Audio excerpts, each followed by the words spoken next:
All right. Beautiful day here in New York. We're going to be taking a look at four oval brilliants. All right. We called these in based on the preliminary information we were able to see from the papers, and we called in the best, the ones that we could really locate insofar as that's concerned. So we have our little proprietary formulas we use as we're doing that, and we located some really nice ovals today, okay, that we're going to be looking at. This first one in the lineup here, who's being a little stubborn with me about laying in the tray, is a carat and a half HVS1. By the way, all of these are going to be in the carat and a half size range. I'm getting a little laryngitis, so bear with me here. The second one, okay, and okay, let me just say, as we're looking at these, you could see in this oval the brighter reflections across the belly. Okay, as we look at the two side by side, we're getting a little bit more darkness across the belly in this one here.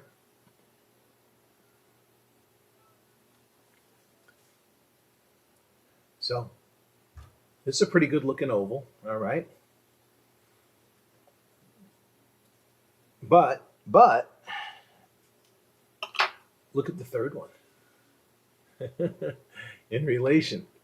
All right, we're getting also a nice brightness across the belly. It's a little bit its length to width ratio isn't as long as the others, so it's just slightly chubbier, but not what I would say too chubby, but it really depends on your taste. Okay. And here's this one. Okay, there is some reflection of head body shadow across the belly, which you could see in this one.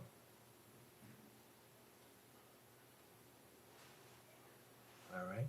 But otherwise, not a bad looking oval here in this lineup. Mary, are you happy with And then lastly, by the way, the third one, so far we've taken a gander at these three: carat and a half HVS1, carat and a half HVS2, carat and a half, closer to a carat 60 GVS1. That last one was. All right.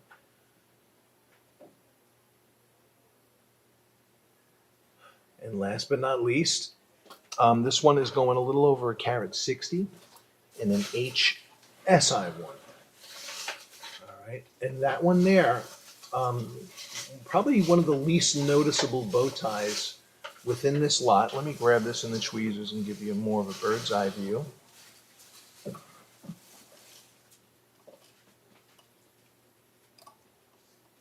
So on initial inspection of these four ovals, I'm liking this one. Okay, this is a really nice one. This one's good distribution of bright and dark reflections throughout the stone. This one and the first one are two of my faves, but probably a slight nod to this one actually. All right. We're going to do some comparisons by the window and natural daylight as well.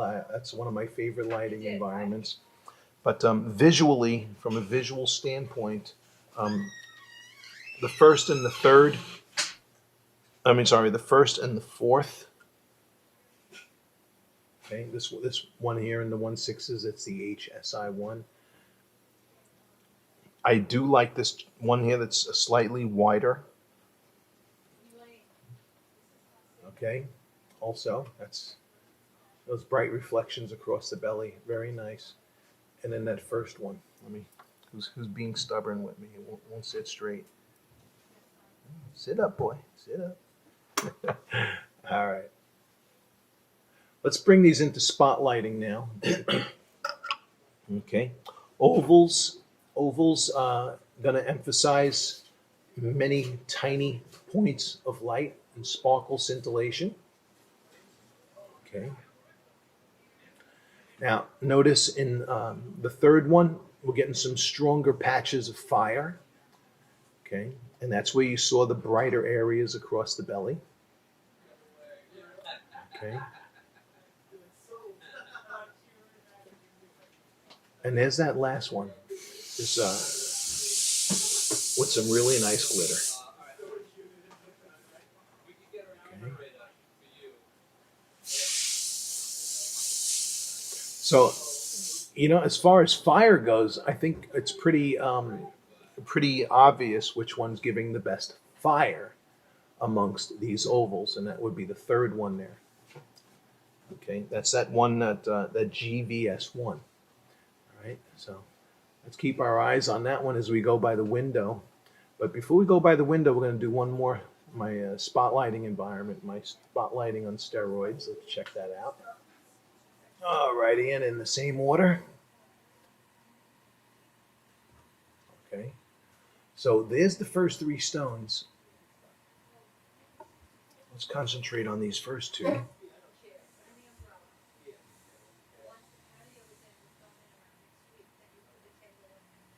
All right, and these two ovals here are showing what we typically see in good cut ovals. The first one probably a little more lively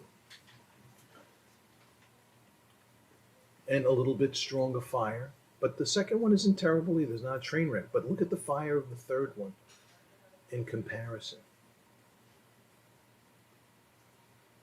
Okay. And in the fourth one as well. So these two ovals, these are two of my top contenders here. Number 3 and number 4. Okay. But daylighting, which we're about to go in, it will show us color absorption in the oval and which one of these is facing up the whitest, because they're all around the same colors. These are all G and H color ovals. And natural daylighting, which we're about to head in, can really make or break an oval, because if there's too much blatant light leakage in an oval, we're going to see that color absorption. All right. So, but when it comes to fire, number 3 takes the cake. All right. With number 4 at a close second, and then I kind of like number 1. Also, that would be number 3 for me. All right, let's go. Okay, so here we are now in natural daylighting by the window. And I think there's a little game changer for me here, because I'm kind of liking diamond number 2 better in natural daylighting. Okay.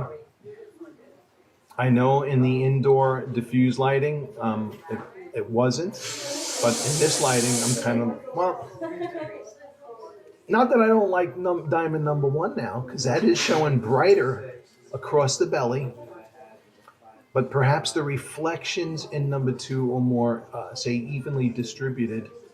But I like the bright areas in number 1. So watch this video back without audio and pick what talks more to your eyes, because you got two nice ones right here. The member of my staff who called these in did a great job. What can I say? So there's 1 and 2. Now we're going to look at 3 and 4. So here's the HVS1 in my left hand. I like the brightness across the belly. All right.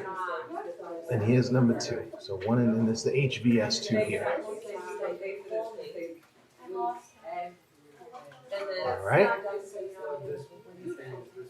Okay, and now in my hands are diamonds number 3 and 4.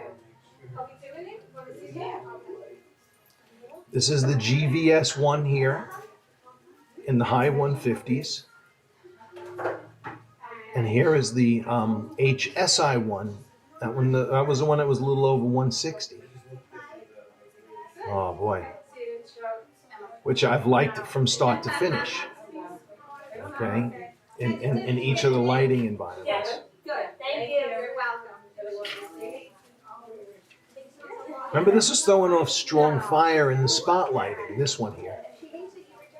Because those areas across the belly, which are reflective, in the spotlighting, we're throwing off strong fire. And now here in natural daylight, we're getting a little mixture of bright daylight behind us and some head-body shadow. All right, so we did see some head-body shadow in each of the environments we were in with this oval. You have to determine if that's too much that's going to bother you or not. But this one, forget about it. All right? And there you go. That's going to wrap up this video. You may want to watch this back without audio and pick which one pleases your eyes most. Because really, it's the eyes that do the listening when it comes to these videos. Thank you for watching. And we're excited to be able to show you more oval brilliance as we witness the popularity of this shape and cutting style grow more and more as we serve you guys online. Thank you for watching. Please forgive my laryngitis. It's kicking in. And hopefully by the next video, it'll be gone. Bye-bye.